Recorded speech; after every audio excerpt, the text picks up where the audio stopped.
Such a time as all of us have bowed our knee and given our lives to Christ. Come on, our lives are no longer our own. But there's something that we understand, that our bodies are not our own. The stuff that we have is no longer our own. We've given it over to the King of Kings. And so we're looking at this. We're looking at this in the whole area of communion. And a friend of mine out of the States just put up this picture this week. And I quite like this. How's this for a quote? The Holy Eucharist, the Lord's Supper, communion, dispels diseases and heals the sick. Good old Cyril. Good old Cyril of Alexandria. But come on, this is what we as the church have come to see and come to believe. Now, this is the little point here. By the infinite power of the Holy Spirit, of course. I can't just give someone bread and wine and expect them to get better. It's only when it's done in remembrance of Christ. But when that is taken, come on, this is actually a fairly powerful antiseptic. This is a fairly powerful antibacterial. This is a fairly powerful antiviral. This is a fairly powerful anti-cancer medication. I'm not going to sell it because then I get in trouble with the regulatory powers that be. But come on, there's something that is powerful about the broken body of Jesus, about his blood poured out for us. And every time we take communion, every time we do it in remembrance of him, come on, there's something else that's at play. There's something else going on because he is present in that moment. So let's never forget that, because he is the great physician. He is the Prince of Peace. And so as we're going to take communion at the end of the service. But I just believe that, come on, if fear is reigning in your life, it's going to be a time when you can be set free. There are going to be some other things that you'll be set free from. But first of all, I need to talk to you about Tarzan. Is that all right? Who's seen the Tarzan movie? Now, if you like music, this Tarzan movie probably has the best soundtrack of any animated movies. Phil Collins did the whole soundtrack, and it's awesome. It's incredible. So go check that out on Spotify. But I just want to borrow some thoughts from my friend Tarzan for a second, because I quite like Tarzan's mode of transportation. You see, I quite like the idea of being able to swing. I grab onto a vine, I swing through the air, I see another vine, I let go and I reach out and I grab hold of the vine that's to come. So I want to talk to you about swinging from vine to vine. Is that okay? Can someone let me out a Tarzan war cry this morning? Anyone brave enough? Thank you, Luke. That's good. That's a great attempt. That was a great attempt. So good. So good. But Tarzan is awesome. And you see, when you're swinging on a vine, that vine is fixed somewhere. That vine is his point of security, right? He's got momentum. He's going somewhere. He's left somewhere, and he's heading in a direction. Right? Now, so for you in life, you might be holding onto a vine, swinging through the air. There's a bit of momentum. You can fill in the blanks as to what this is in life. Maybe it's in relationships or business. Maybe it's in health areas, whatever it is. But we're holding onto a vine, right? Now, here's the trick to life. At some point, we have to let go of that vine, because otherwise, we reach the apex of where that vine can take us. We reach the limits of where our previous security point can take us, and we start, what? Heading backwards. Now, here's the thing. When we've swung, we've got a certain amount of momentum. If we allow ourselves to swing backwards, the next time that we swing, we've got less momentum. So the gap to the next vine just got bigger. So what I want to encourage us this morning is, come on, what vines are we holding on to? What's our security? And what direction are we headed? What momentum do we have? And what do we need to be prepared to let go of? But now here's the thing. In between letting go of that vine and reaching out for this next vine and making contact, there's a place that I don't like to be. That letting go, between letting go and grabbing hold of the new. There are seasons, right? Some people might call this limbo. Has anyone ever found themselves in a state of limbo? Right? I want to introduce you to this concept today of what it is when we've let go of this vine and we haven't quite grabbed onto the next vine. Is that all right? So this area called limbo comes out of this concept of liminal space. Someone say liminal. Say liminal 10 times really fast. Liminal, liminal, liminal, liminal, liminal. It becomes nonsense, right? Anyway, liminal space. What is liminal space? Liminal space is the time between what was and the next. Right? When you're in liminal space, when you've let go of this vine and you haven't quite yet grabbed onto the next. When you put whatever analogy you want in. You've leapt off this cliff and you haven't quite landed on the other side. Right? That's this place called liminal space. It's a place of transition. Liminal space is a place of waiting. You see, when I'm in the air between the vines, I can't actually change what's happening now. Right? I mean, maybe with a certain amount of flapping my arms, I might change a little bit. But the reality is, the thing that was carrying me, I've let go of it and it sent me in a trajectory. And now, while I'm waiting, I'm kind of bound by that trajectory. Can't really slow. I can make my air resistance a little bigger. But there's this place where I don't quite know what's going to happen. Who's ever seen a good Wile E. Coyote movie? Wile E. Coyote enters liminal space when he chases after the roadrunner. He runs out over the edge of the cliff, and they dramatize it somewhat. Because all of a sudden he's like, okay, I'm standing out over the middle of nowhere. He's staying still, right? Okay, if you haven't seen Wile E. Coyote, that's not going to make any sense. But there's that moment, and then the legs start going. And then what happens? So that is one potential outcome of liminal space. When you let go of what was, is a potential outcome. That's why it's not particularly comfortable. That's why it's called a leap of faith, a step of faith, a letting go and embracing what's going to come. Liminal space is where all transformation takes place if we learn to wait and let it form us. See, in those seasons in life, when we're transitioning from what was to what's going to be, we pass through seasons of transition. If I'm being completely honest, I had 4 months of liminal space last year where I was stuck between what was and what was going to be. And if I didn't embrace what God wanted to do in that season where I wasn't doing anything, there was this transition, there was this waiting. But because I trusted the trajectory that my life was headed, I was able to find comfort in that liminal space. I was able to find comfort in that place of limbo because I knew that ultimately what I'm reaching and grabbing onto is Christ himself. What it's fixed to is something far more transcendent and greater than I could think, ask, hope, or imagine. So there's a choice that we have as believers. The first choice is, come on, let's be people that let go. What are the things in your past that worked for a season, that were good source of security, but you know that you're at the kind of the apex and you're in that moment of, I've got to let go of what was. Maybe I've got to let go of some old beliefs, some old ways of thinking. I'm going to talk about this. Maybe I need to let go of some offense. Maybe I need to let go of some unforgiveness. It's not just positive things that we let go of. Sometimes we let go of the old because it's going to hold us back. But there's this season of transformation. You step onto an aeroplane and you enter liminal space and it transforms you from Palmerston North Airport to Auckland Airport, right? There are things that we get on, and when you get on the aeroplane, you can't control where you're going to land. It's up to the pilot. And so there's something that is within us that has got onto this plane. We've stepped onto this plane called Christ. We've stepped onto this plane called the kingdom of heaven.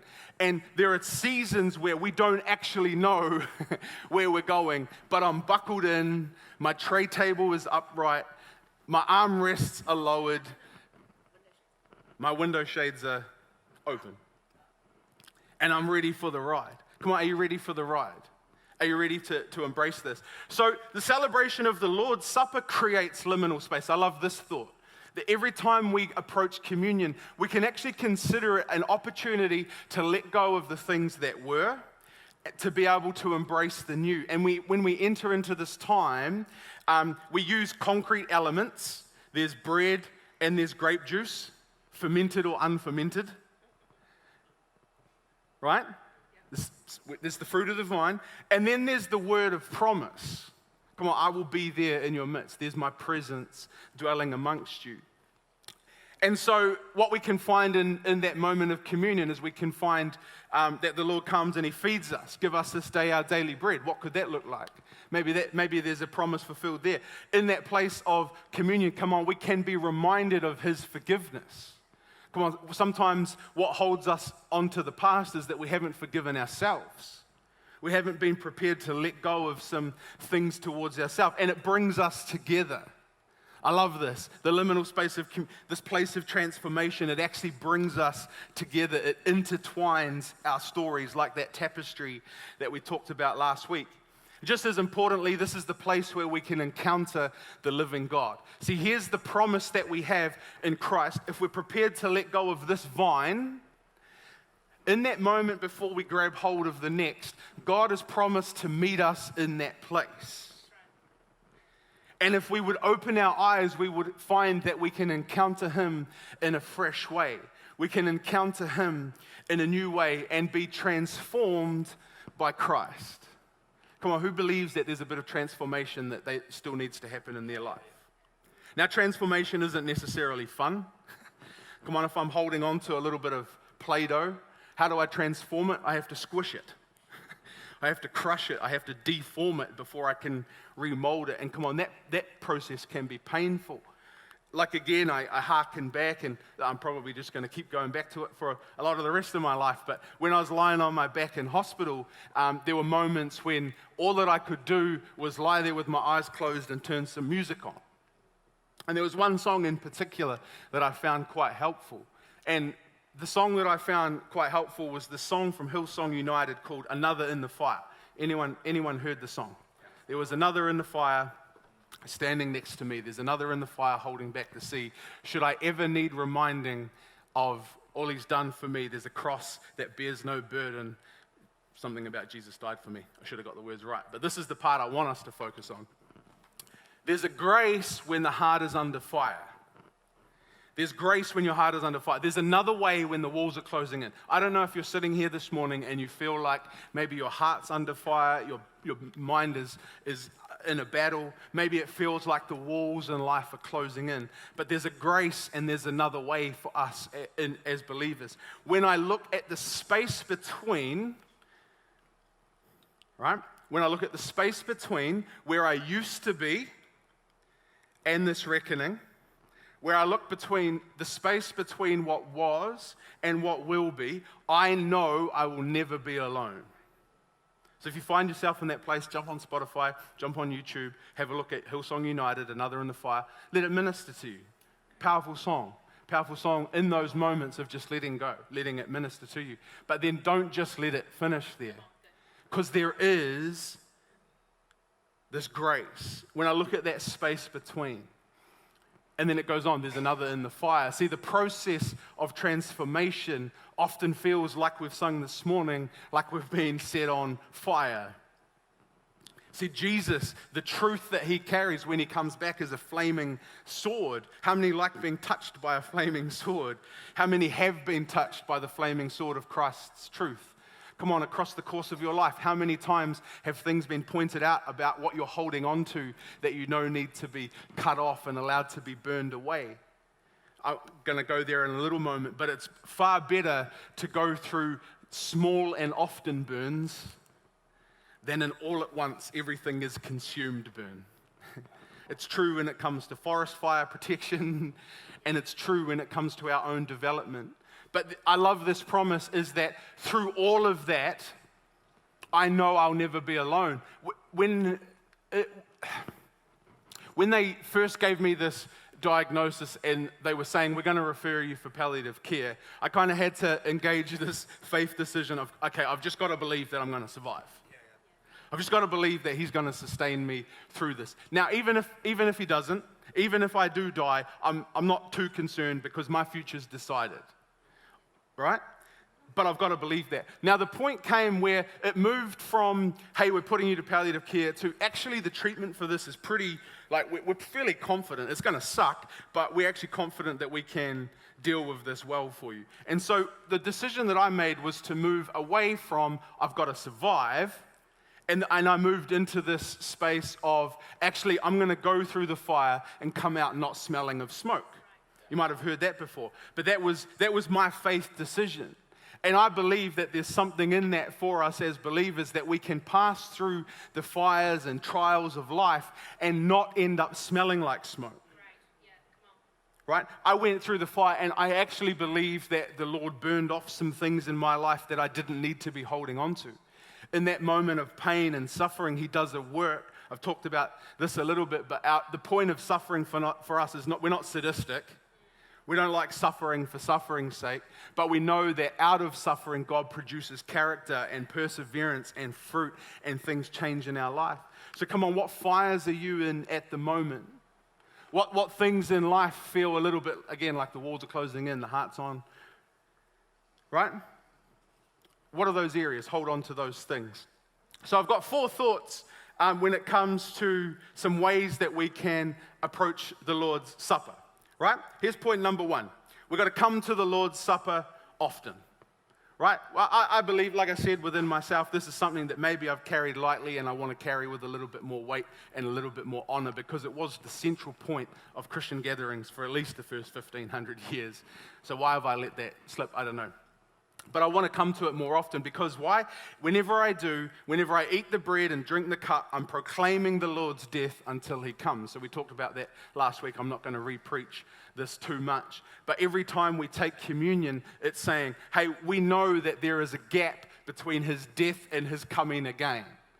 There's a gap between when the victory was won and when the victory was outworked. There's a gap between when He died and was resurrected and when we will all be resurrected. There's a gap between what He established and what will be established. We're inhabiting that space. In some senses, the entirety of humanity is existing in liminal space. Are we prepared to let what's going on in life around us shape us and mold us, not conforming to the patterns of this world, but being transformed by the renewing of our mind? When we look around these things, come on, what was and what will be, ultimately, the good news of the gospel is that there is another in the fire standing next to you. You can go through these fires of life. Christ Himself is there to walk through it with you. He already has. He's already been through the depths of pain and suffering. Why? So that He can walk with you through the fires of life. We want to come to the Lord's Supper often. We want to come to the Lord's Supper with love for others. John 13. A new command I give you, love one another. Now there's a caveat to that. Sometimes it's easy to say love one another, right? But He actually defines how we should do that. As I, Jesus, as I have loved you, so you must love one another. So the price of admission just got a whole lot higher. Because Jesus loved you and I by giving up His life, by laying down His rights, by submitting even to death on a cross. By this, everyone will know that you're my disciples if you love one another. What is the type of love that people are going to recognize us as followers of Jesus? Self-sacrificial love, laying down of our own will and agenda type of love. Now, I reckon sometimes we choose to not love people the way that Jesus loves them, not because inherently we're bad or we just want to ignore them, but we actually know that if I choose to love you in this moment, it's going to cause what's the right word? It's gone out of my mouth. It's going to be something, I've completely lost words. It's inconvenience. There it is, I've got the word back. If I choose to love you as Christ did, it's going to inconvenience me. And so sometimes our decision to not love as Christ has loved comes out of just more of a little bit of a self-preservation of, if I actually open up my home to you, I'm going to be inconvenienced. If I'm prepared to have that conversation with that hard thing that's going on in your life, I'm going to be inconvenienced. Come on, I reckon we would all love one another like this if we could just do it for like 2 seconds. If we knew that the outcome of us loving them would transform their life in the next minute and a half. But sometimes we realize that we have to go on these journeys with people for 40 years of loving them before transformation comes. And that costs something. That's inconvenient, right? But this is what? A new suggestion. Nope. A new command. If Jesus is Lord, this is a command we have to follow. Love one another as he loved us. Is that okay this morning? Is that encouraging for someone? I hope this is also encouraging. Check this out. Imagine you get this letter, right? We get a letter, let's say for argument's sake, Pastor Sam writes a letter to Equippers Church, Masterton. And in that letter we read this line. In the following directives, I have no praise for you. For your meetings do more harm than good. How encouraging would that be in a letter? Not particularly. In the first place, I hear that when you come together as a church, there are divisions among you. And to some extent, I believe it. Now, this next line is beautiful. Read this line. No doubt there have to be differences among you to show which of you have God's approval. Now, this line here is Paul himself being extremely sarcastic. Right? Obviously, there are differences among you so that we can know who God loves the most. Guys, obviously there are differences amongst you so that we know who God approves of more. That's a fairly stinging letter, isn't it? So then, when you come together, it is not the Lord's Supper that you eat. So there's this fundamental idea that if we come together with differences, another translation talks about factions. Right, let's bring that into the 20th century. We might talk about cliques. We might talk about, we use holy words like, they're just my people, and those other people aren't my people, but they're my safe people. Well, if we come with that in mind, Paul's saying that's not the Lord's Supper that you're taking. Don't call that communion if you're approaching it with that, because it does more harm than good. Right? Now, why do we do it? Well, I ultimately think it's because we like to feel approved of, and differences between us make us feel like we've been approved, right? If I'm doing well, then God's obviously approved of me. And if things aren't going well, God obviously hasn't approved of you. But Paul's calling this out, and maybe this morning Matt's calling this out. Let's not be people who gather together in a way that does more harm than good. Let's not gather together with our differences. Let's gather together with what unites us. Let's not gather together with our safe people, with our cliques, with our, right? Let's be prepared to open up a little bit wider. In fact, I would almost go so far as to say this should be one of our values as Equippers Church. Oh, wait. We are called to be people that reach out. Sure. Anyway. We better move on from that because 1 Corinthians, we'll come back to it, but that's a little bit stinging in my own life when I consider it. 1 John 4:20, if someone says, I love God and hates his brother, he is a liar. That's not a very pastoral message. This is probably one of the most pastoral messages. For the one who does not love his brother whom he has seen cannot love God whom he has not seen. There's a pretty strong language in here, right? We just got to be so careful. Come on, in our own lives. Now, hate's a pretty strong word. But I think that there's this sense of, even if I just really, really, really don't like someone, even if I consider them an inconvenience, what is to, I either love or I hate. There's no real neutral with this. So I'm either laying down my life sacrificially for you, or I'm doing the opposite. Chuck me some water, I better water this down. Just for the joke's sake. Anyway. Now I'm going to let you off the hook a little bit. Is that okay? I don't know if you're feeling like we're on the hook, but I'm going to let you off the hook a little bit.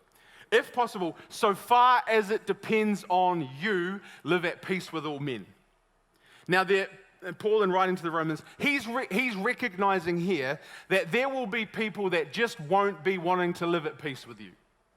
There are going to be people that come into your world who are just, it feels like no matter what you do, they've pitted themselves against you. They've put you in that box, right? So as far as possible, as much as it depends on you, live at peace with all men. So the importance here is not so much the outcome, but what we're doing about it. You may have a completely broken relationship, but you've done everything that you can in order to work towards restoring and reconciling that. You've sought forgiveness, you've given forgiveness, and as far as possible. But the reality is that there might be people that hold on to offense, there might be people that hold on to unforgiveness, that hold on to hurt, that hold on to hate towards you. Okay, so there's a certain off the hook. You cannot control someone else's response towards you, but you can control how you are living towards them. You can control how you are engaging in life with them. I continue on in Matthew. Now, this is Jesus speaking. He's talking here with regards to the giving of offerings, not with the Lord's Supper specifically, but I think that the principle holds true. This is how serious Jesus takes unity amongst brethren, amongst brothers. Therefore, if you are presenting your offering at the altar, now what does that look like? How do I present my offering at the altar? Well, that altar is in Jerusalem. Now, I don't live in Jerusalem. I live by the Sea of Galilee. So it takes me 3 days to walk to Jerusalem. So I've walked 3 days to Jerusalem. I've sold however much I had to buy the bull or ram or lamb or dove or whatever I had to according to Levitical law. I've given up that amount of salary. I've given up 3 days of earning. And I've given up the 3 days of walking home of earning. Right? I've given up all of those things. Now I'm standing before the altar. Now there's not just like we just rock up and it's a vending machine done with the altar. There are lines of people. And it's a constant line. There's a lot of sacrifice happening, a lot of people bringing a lot of offerings. So you've probably waited in line for maybe the best part of a day, and all of a sudden you're just about to present your offering and you remember that mate back home that you've had an offense against. What does Jesus say? Leave your offering there before the altar. Put it down and go. Now what does that go? 3 days walking, maybe, a long way. First, be reconciled to your brother, and then come 3 days walking and present your offering. So it seems like Jesus takes this whole forgiveness thing pretty seriously. Yeah? It's pretty serious. When we approach communion, come on, we need to approach it with the same seriousness. Because if there are differences between us, if there's unforgiveness, come on, what we're doing is not taking the Lord's Supper. So as far as it is within our control, we need to have done all that we can to find reconciliation. Husbands and wives, who has lots of fights on Saturday night?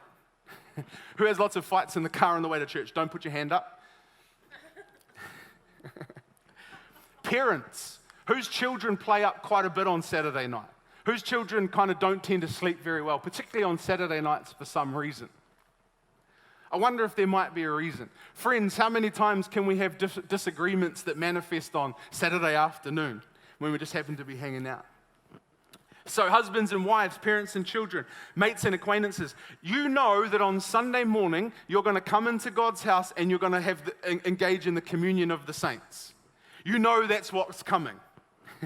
So before you walk 3 days to get here, can I encourage you, on Saturday, do what you need to before you turn up on Sunday morning? See, husbands and wives, imagine we've had an argument and it's on Saturday night and we've just we've left it unresolved, and we turn up into church on Sunday and we take communion. We're actually doing it in a way that's relatively incongruous. We're doing it in a way that maybe doesn't necessarily agree with the laying down of ourself that we've been asked to do. Husbands, just a reminder, you are called to love your wife like Christ loves his church. That was laying down his life for them entirely. And then also, wives, remember that you are called, as we are, to submit to your husband. So there's a nice little both and there, right? Nice little both and. But let's not turn up on Sunday morning holding on to these things. Parents and children. And here's something that I've had to become pretty quick at doing. I make quite a few mistakes in my parenting. I'm not perfect when it comes to parenting. I know that's shocking. What I've had to become quick at doing is apologizing and making restoration with my children for the things when I've got it wrong. Because if I don't, when I come to church on Sunday and they see me taking communion, I don't really care about you guys in that moment. My children see me taking communion and think, man, that guy's a phony. What an absolute fake. Like he's done that when he's at home, right? What is that going to do for them when it comes to what I'm speaking out of my mouth? You've heard me say it before. Parents, don't worry if your kids aren't listening, because they are definitely watching. Right? We've got to take this pretty seriously. But amongst mates, look to your left or to your right, that friend sitting next to you. These mates, these acquaintances, come on, we can find offences amongst the body. That person took my seat this week. I can't believe they took my good car park. I like to park there because there's no puddles when I get out of the car. Dumb things, right? But we need to take this seriously because Jesus takes it seriously. We need to hold this with the certain amount of weight that Jesus himself holds onto it. So come on, in our own lives, this is where I'm actually going to land this service, because I believe that there may be some things that we're holding on to. But before we get there, we want to come to the Lord's Supper, number 3, with remembrance of Jesus. Someone say, remember.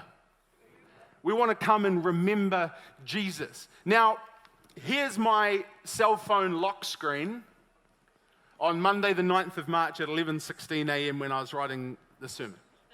Anyone else have a lock screen that looks something like that?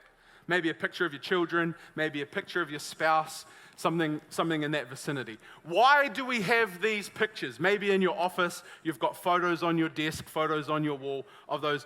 Is it because you can't remember what they look like? Yeah? Okay, well, hey, there may be some of us, and I'm not judging on that. We can believe for the Lord's healing today. But when I look at my phone's lock screen, I'm not looking so that I can remember who my kids are.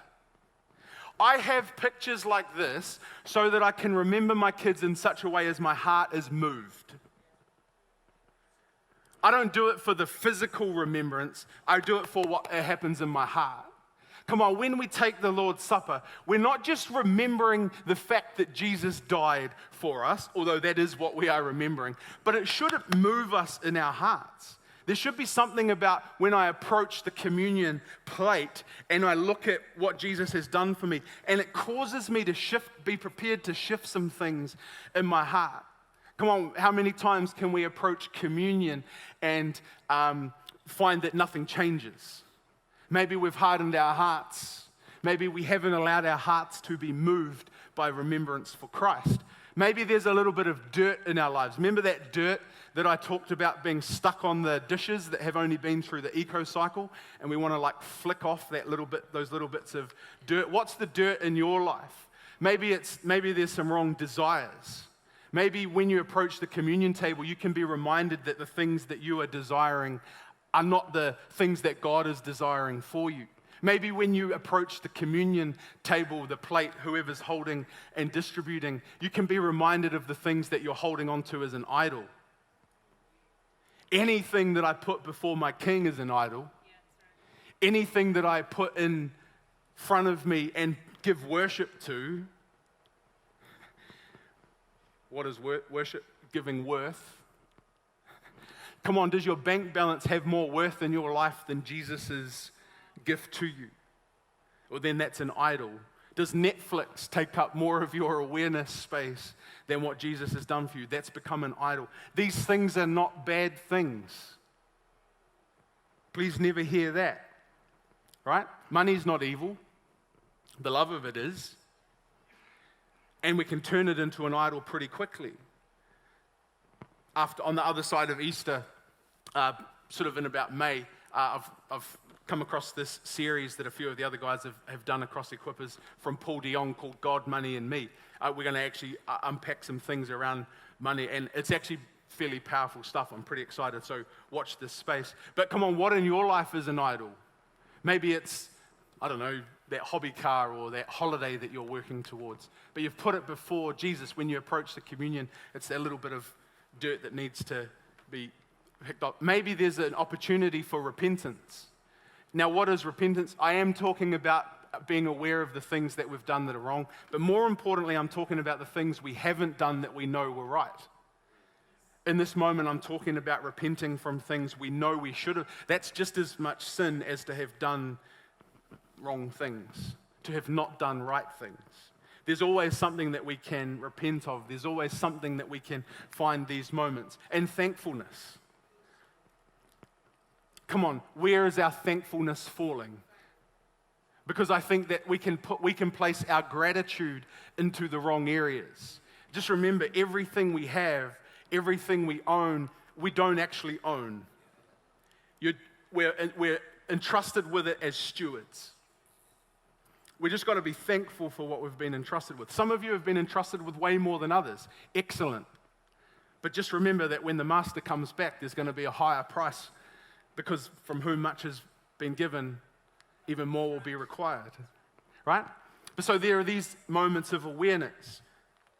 Come on, these types of things should move us. 1 Peter, he himself, Jesus, bore our sins in his body on the cross so that we might die to sin and live to righteousness. For by his wounds you were healed. Come on, every time that we remember communion, it's his body, it's his blood that was broken and poured out for you. Come on, are we approaching it in such a way as to remember that? And to remember the healing. See, let's just lift the tone a little bit. The thing that I can be so grateful and thankful for is that I'm living a life set free from sin. I'm no longer a slave to fear. I'm so thankful that I'm a child of God because he upholds me with his mighty right hand. He's redeemed me. He's pulled me out of the miry clay. Come on, when was the last time that we held on to an awareness of that and a thankfulness and a gratitude? So we want to come to the Lord's Supper. We come to communion with remembrance of Jesus. Not just a remembering the physical reality, but remembering how it moves our heart.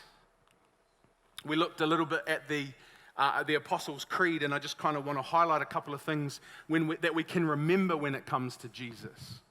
Right? Maybe you've forgotten that at the moment Jesus is seated in a place of glory at the right hand of the Father. And that can move our hearts because, hey, newsflash, this just in from the CDC, God is still in control of 100% of the planet. This just in. The Prince of Peace still reigns supreme over 100% of all beings, great and small. This just in, 100%. Do we remember that? Come on, that can move our heart. In seasons of uncertainty like we're in at the moment, we're not ignoring the difficulties of what's going on in the world. There's still wisdom. But come on, let's remind ourselves that Jesus is seated at the right hand of the Father. He is still on this throne. Victory is already decided. Your future is in his hands. How much do we believe that? We believe that about as much as we act out of that. We can say we believe it, but come on, how are we acting? And the other thing that I want us to remember that should stir something in our heart is that from that place of glory, he will what? Come. He's coming back. We remind ourselves of the fact that at some point in time, there will be no more sickness, no more death, no more pain, no more suffering, no more hurt, no more heartache, no more unforgiveness, no more bitterness, no more cancer, no more depression, no more anxiety. All of that stuff will be gone. And this reminds us when we approach the communion table, he will come and he's going to judge the living and he's going to judge the dead. Whatever state that we're in, when he does come back, we'll be judged, we'll be held to account for the life that we've led. And there's a certain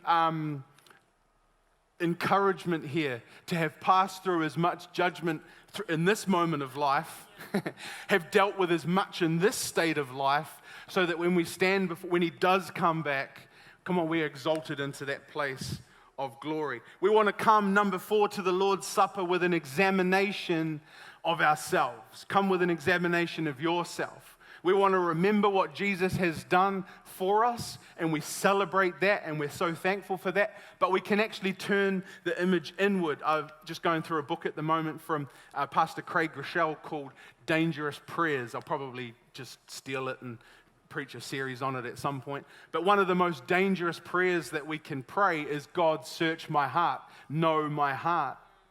Come on, what parts of ourselves are we keeping hidden because we don't want to let him see that stuff?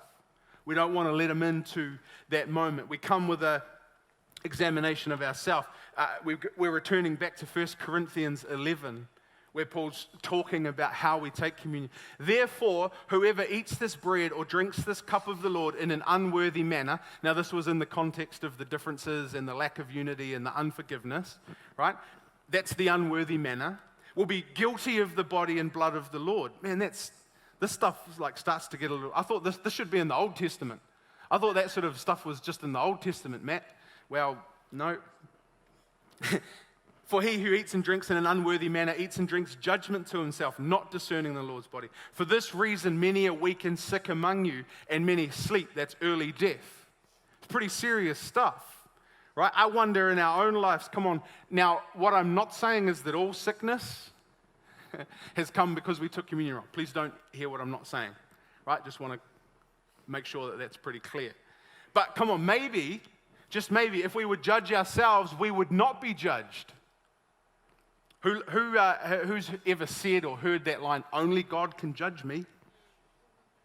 Yeah, only God can judge me. Well, that should be terrifying.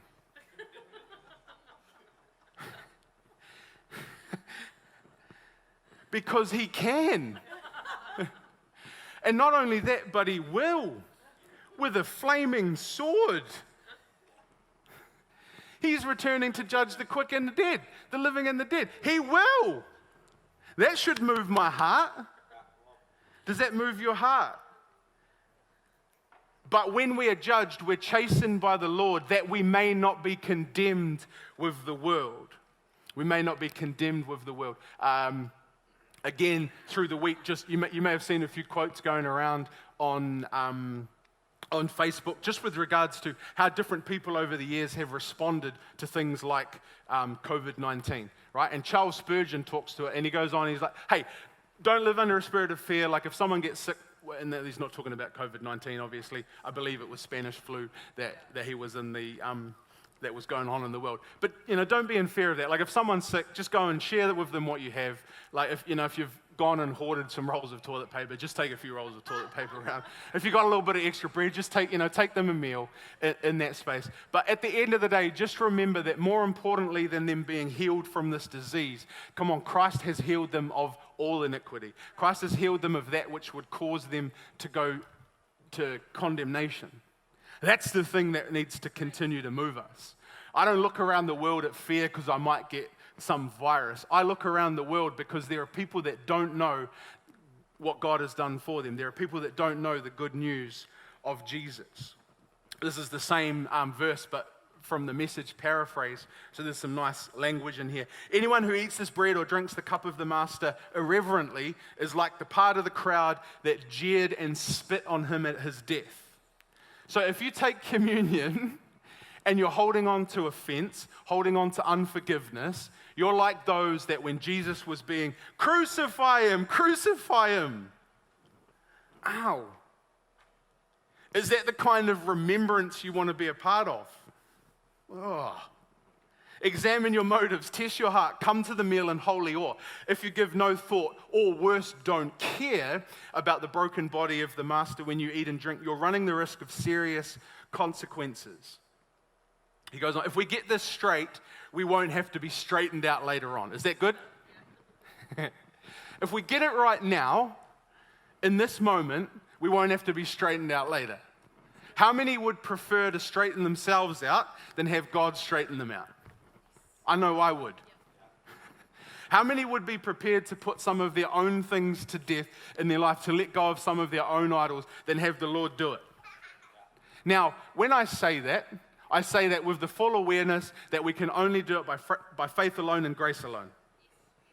The only reason we can make those decisions, so we're not earning our righteousness, let's not make that error, that's swinging too far that way. But maybe we've swung too far down this way. So there is this importance here. So my friends, when you come together to the Lord's table, be reverent and courteous with one another. So again, maybe in my own life, have I taken communion in a way that was relatively a little bit, that's nice. Okay, cool. All right, that's nice. If you give no thought to the broken body, or even worse, don't care about it. So that remembrance that we come with, it should move something in our heart. Come on, when was the last time that we took communion and it broke something within us that set us free? Come on, the judgment, the breaking, all of these things. What is on the other side of it? So here's the thing. Let's go back to the start. We've let go of what was secure. We've let go of the things of old. We've let go of what was. And we're in this place in between, waiting to grab onto the next thing in life. Come on, in that moment, Christ is there with you. Maybe